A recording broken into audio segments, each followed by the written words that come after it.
Oh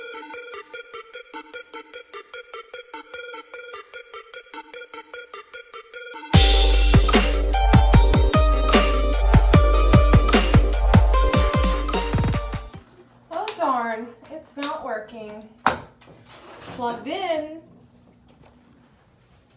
The GFI's are fine. Guess I better call my electrician. Hello? Oh yeah, how you doing? Oh, you're having problems in your bathroom? Have you checked all the GFIs? You did? Have you checked the other bathrooms? Okay. Okay, well, tell you what, give me about 15 minutes and I'll head that way. Hey guys, how's it going? Tyler over here, Dark Horse Garage. Now I want to do a video on ground fault circuit interrupters, commonly known as GFCI'S. Alright, so I get asked this question a lot, pretty much by anybody, family members, co-workers, you name it, they ask me. I'll get phone calls, I'll get messages on Facebook, all relating to the same topic. Hey, my receptacles in my bathroom aren't working. Okay? And we start talking, have you tried resetting the GFCI?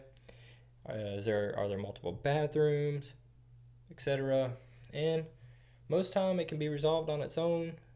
Very rarely have I went to go on a service call for something like this. Most time I just try to step it through over the phone.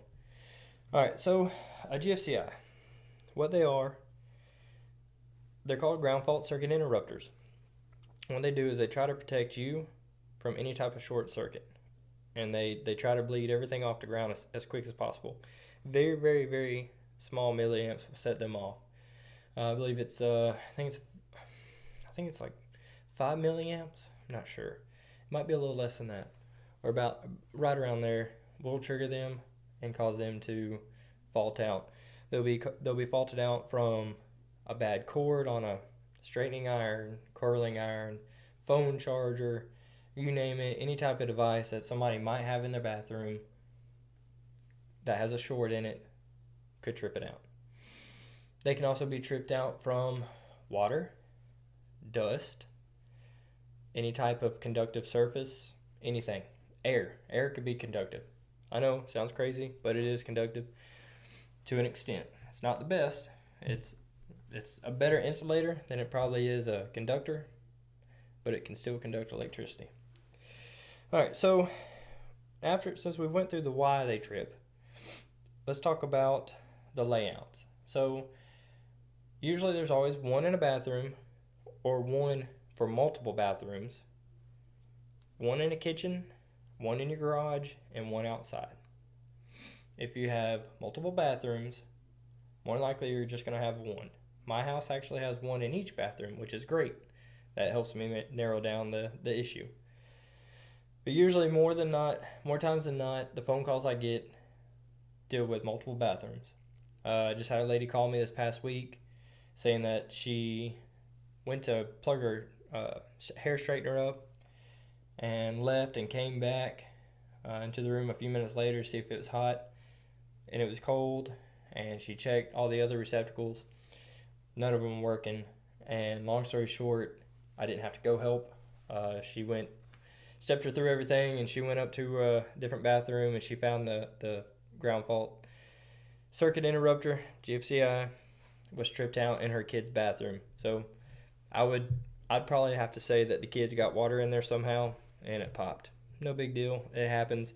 On newer homes, I would like to think that's a little less likely to happen, since codes in probably, I guess, 2011-ish.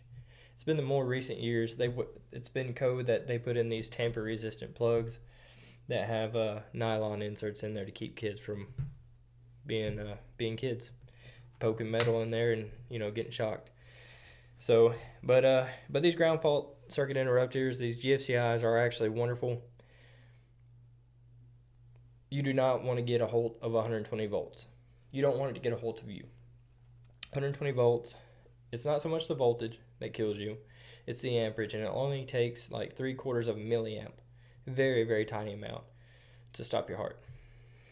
So, but the bad thing about 120 volts is if it gets a hold of you, your muscles contract and hold on to it tighter, and you're not coming off of it until you can either somehow get yourself off of it or somebody knocks you off of it.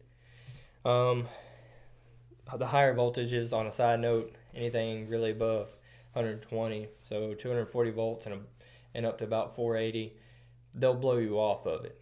You're going to know you got onto something, but it's going to knock you off of it. Usually anything above 480 volts is going to start throwing fireballs at you, so be careful. All right, so I got a little drawing here, and it's not the best. It's rather crude. I'll just go ahead and admit that, but I wanted to give a little quick design on the way they look. So on the top side of the receptacle, and I hope y'all can see that decently, you have the line side, and that's going to be your power coming in. That's going to be your main feed to that bathroom. It's going to come into the top side of that receptacle.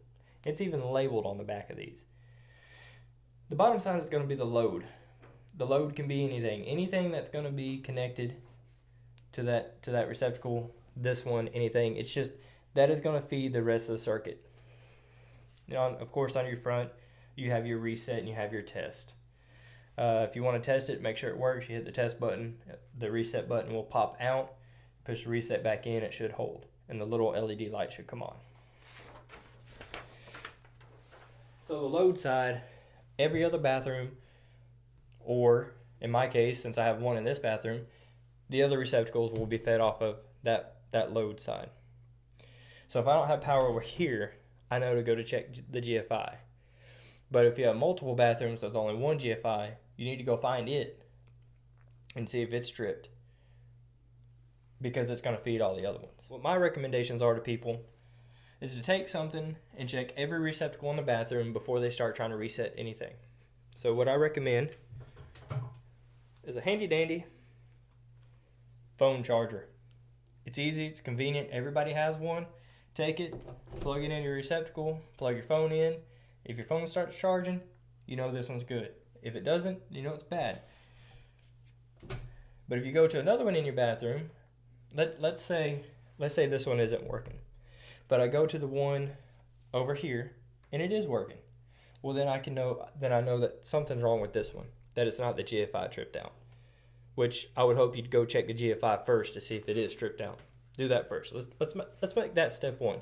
Go see if the GFI is tripped out.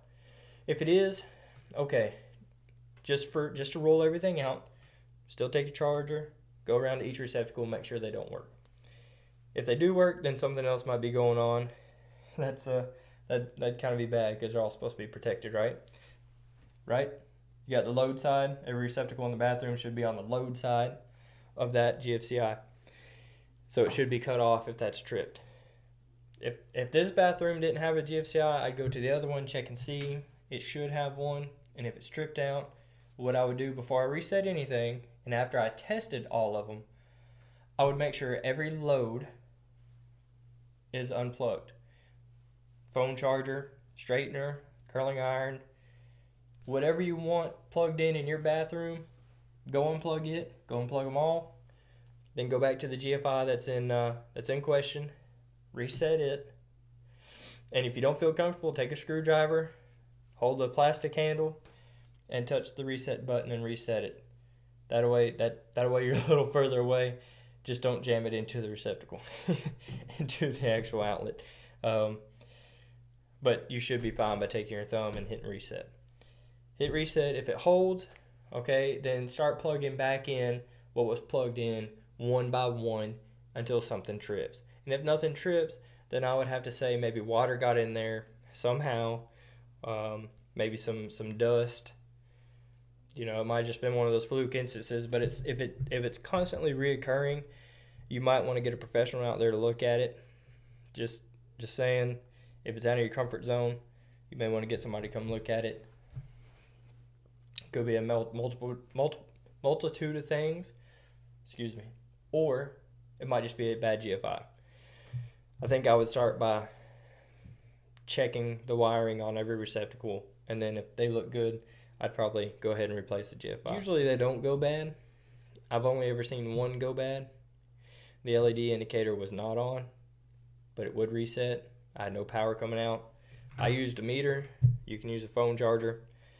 I would replace it at that point. Now, at that point, that's another point where it's up to you and your comfort level on what you want to do. Do you want to call somebody, or do you want to handle it yourself? Because the GFI is about $15. They're not that bad. Wiring it, not bad at all. It's labeled. Usually the top side's always line, the bottom side's always load, black to gold, white to silver, green to ground, or green to green. But my suggestion for that also would be you need to go turn off the breaker. You need to go to your breaker, your panel, find the breaker for the bathroom or bathrooms, and turn them off. Then come in and take your phone charger, make sure it's dead, and at that point, really, I would prefer you to have a meter to test the line side, because when these do trip out, only the load side trips out. Where the line side comes in on the terminals, where the power comes in on the line side on the two terminals, that still has power on it. That always has power on it. The GFI just trips and it cuts off that load circuit. So be very careful with that. If you're going to change it yourself, go to the panel, find the breaker for the receptacles, for the bathrooms, turn it off. And at that point, I'd really suggest buying a meter. Cheap one. It can be a $10 meter, $20 meter. It doesn't have to be expensive. As long as you know you test it on a live circuit first, go to a room that has power and put it in there and see if you got power. You always want to test live, dead, live.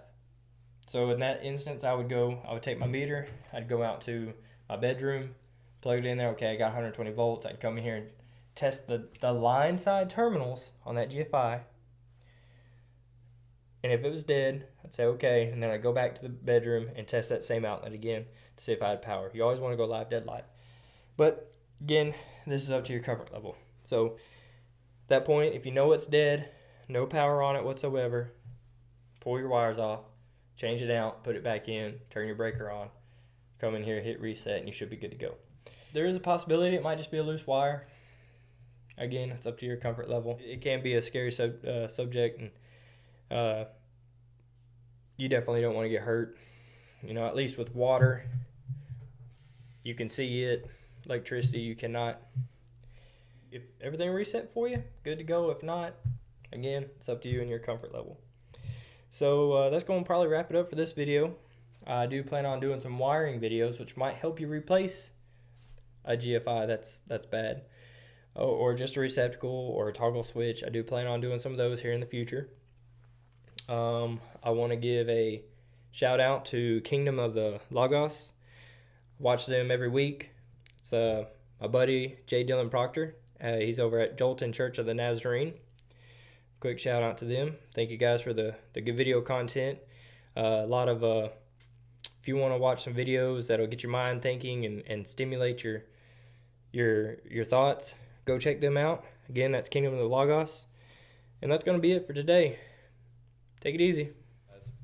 Forgot to mention something in the video. If the GFI is not tripped and the LED indicator light is not on, go check your breaker in your panel and see if it's tripped out.